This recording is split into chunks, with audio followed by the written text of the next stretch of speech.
for step 10, the front subframe, this step actually gives you a choice because we have to attach the steering servo onto the front of the chassis. And this is where the decision has to be made.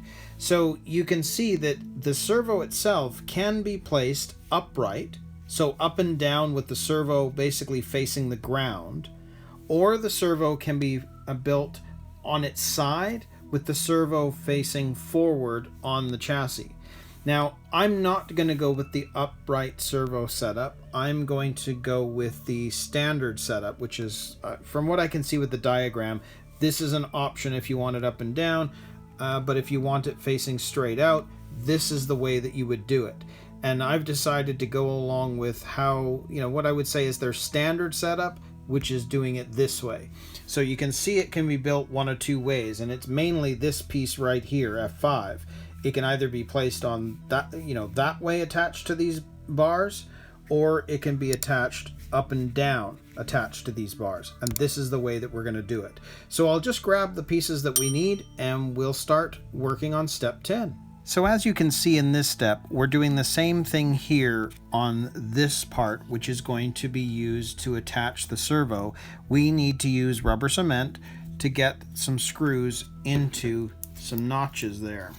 So again, I'm going to just get us some rubber cement here. And I'm going to put a little bit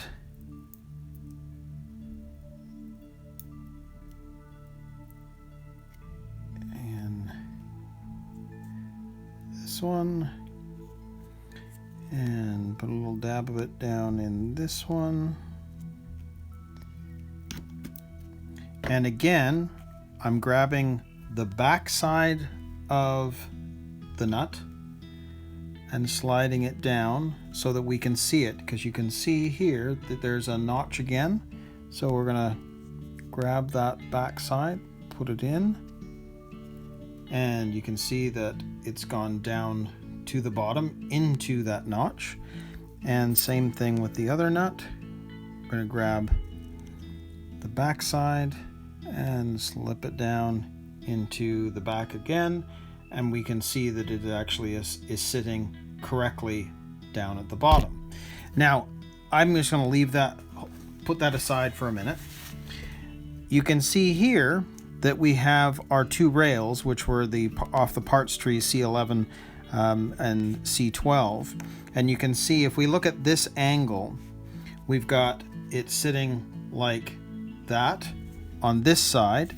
It's then going to go through, which I think is interesting, the metal subframe channel. And you can see that it needs to be on the third across. So this has to be sitting third across on that metal subframe. And then we have these pieces here, which you can see one side has a circle or a raised circle piece, whatever you want to call it, and then on the back side you could see that a nut would actually fit in there. Now what you can see that there's going to be one that goes through, so let's put a nut in there. Come on. Let's do it this way. There we go. So that it's easier to see, let's do this side first. And you can see that it was 3 across. So this was B, and you can see it even says B on the back side of that. So if we want to go 3 across, 1, 2, 3, that's how it would sit. And then we're going to have a screw that's going to go into the back side. And then it's going to go into one of these. Now, here's something else that I've discovered with this. On the inside, there's a little notch, which means that when you're trying to get the screw or the nut into this piece, it's not as easy as you think, because it doesn't seem to want to push in very easy.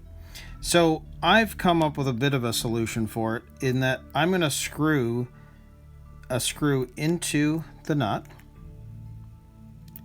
just a little bit, And then when I grab this piece, I can put it in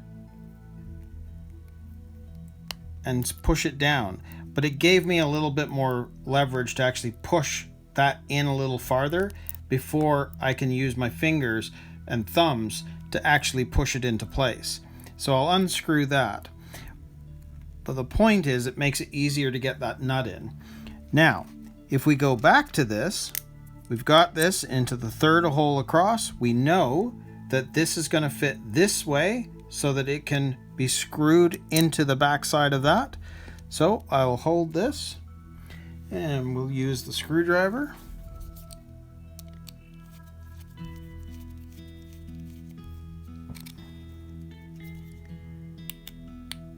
And we'll screw it in. And there we go. So that is what it looks like, just as you can see there. Nut, plastic piece, metal sub rail, and into part B, which it says right there. So that's on the one side.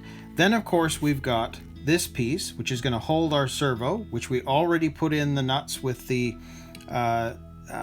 rubber cement. You can see in terms of the diagram, it needs to be facing that way. And then this is going to end up sitting inside this piece right here. So it's going to fit inside of there, just like that.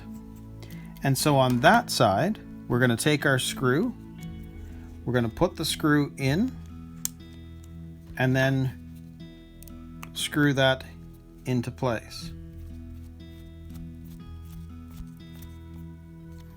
Because that's going into the nut that we already put in with the rubber cement. So that feels pretty good. So that's what it's going to end up looking like. So we're going to do the same thing on the other side. Now I already pushed this one into place, so the nut is already there. But we're going to take this. We know that this is going to attach to the third across. We've got our screw that's going to go into that side. We know it's going to go into the back side of this. So we can screw that one into place.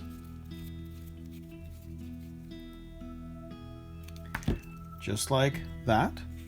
And then on this one, we're going to pop that square into place and grab our screw, and again screw that one into place.